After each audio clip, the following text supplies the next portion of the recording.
Dear God, I got one question. I need to know, do revolutionaries go to heaven? And if so, may their legacies last forever and their seeds grow. Tell them that we love them so and never let them die slow. It's like we cursed to be born black. We was kings and queens, now look where we at. I know it won't be long before we take it back. I just hope I live long enough to see it happen, and that's a fact. Cause one thing when you pro-black, you might love your people, but they may not love you back. For more than 400 years, we've been under attack. We survived slavery and then they gave us crack. Do revolutionaries go to heaven? Do revolutionaries go to heaven? Do revolutionaries go to heaven? Do revolutionaries go to heaven?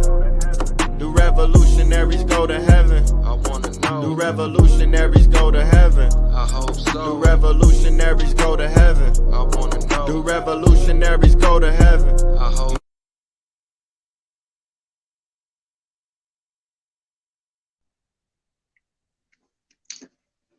Peace and blessings, family. Thank you for tuning in to another episode of Taye Speaks.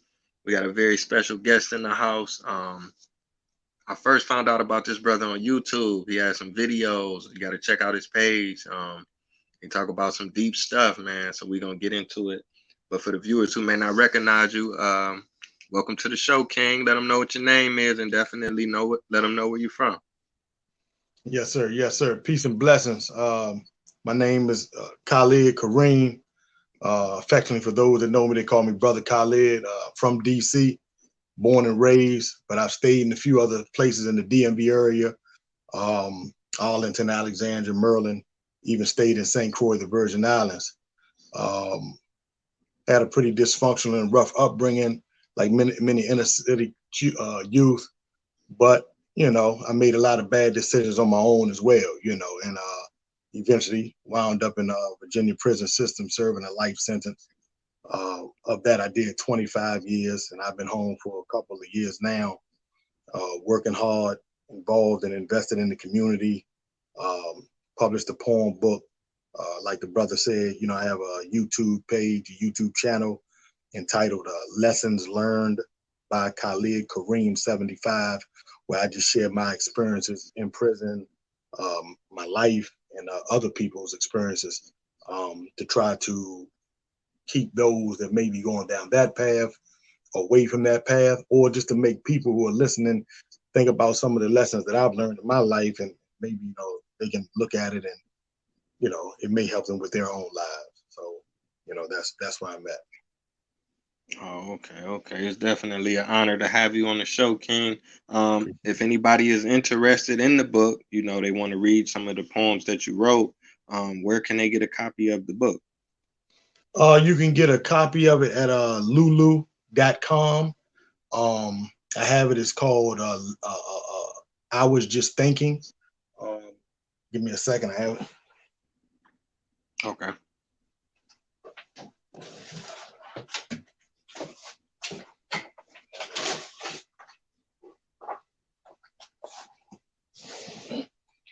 Yeah, here it goes.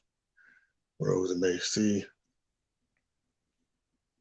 So yeah, it's a book. I started writing poetry a long time ago. You know, I think I wrote one or two on the street, honestly, because I always liked rap. You know what I mean? I come up in that era, so I didn't really like to be boisterous or vocal. Pretty quiet, you know, individual in the neighborhood. But you know, I enjoy rap, so I would write things down. But I started doing juvenile bits, small bits here and there in juvenile detention, and I took it more seriously.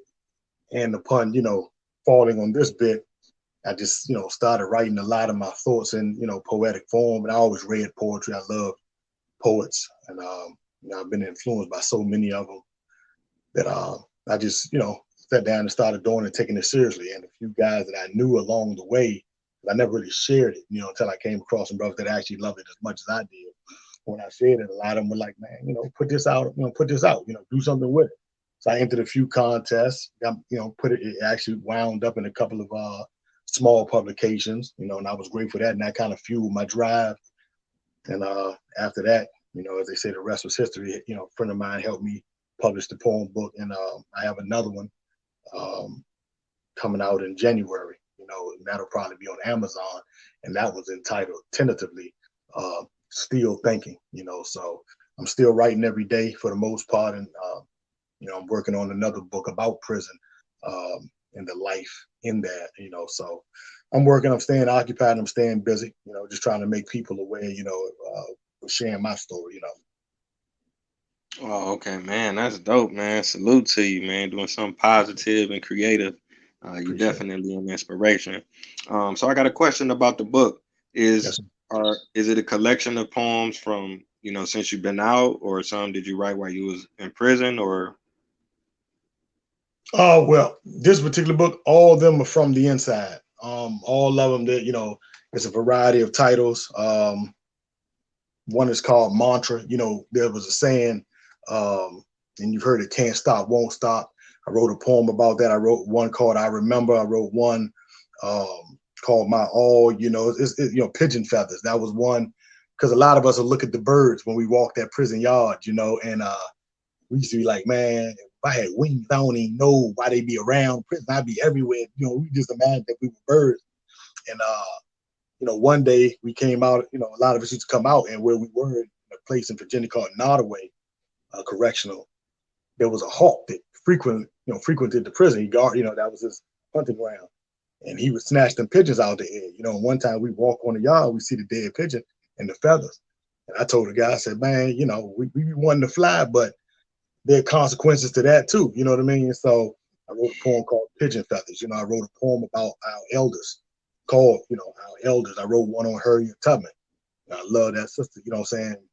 I wrote one called Foreign, you know, about how we were brought over here, you know, by foreign hands, brought to foreign lands, made to bow, that a foreign stand, you know. So I had one for single mothers called Single Mother. I had one called Breathe, you know, because a lot of time, you know, I used to train guys when in boxing. I still do a little bit of it from time to time out here, but I would use the training to get into the minds of some of the youngins in discipline. Like, look, man, you know, stop wilding out. You want me to train you?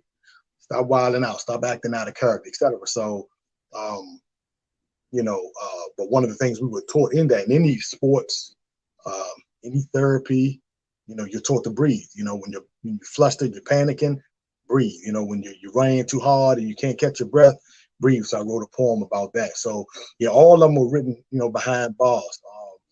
And the ones that I've written now, or the ones in the new book, all those reflect, you know, thoughts, ideas, that I've gained and gathered since I've been out here, you know. So the first one in that book will be entitled Rude Awakening, because when I came home, it wasn't what I thought it was going to be. So, you know, but yeah, all the poems in this book, those were written, you know, within that 25-year span. wow, that's amazing, King. I'm gonna have to check that out most definitely. Hopefully the viewers will check you out, show some support, and you Straight up. know, be inspired most definitely.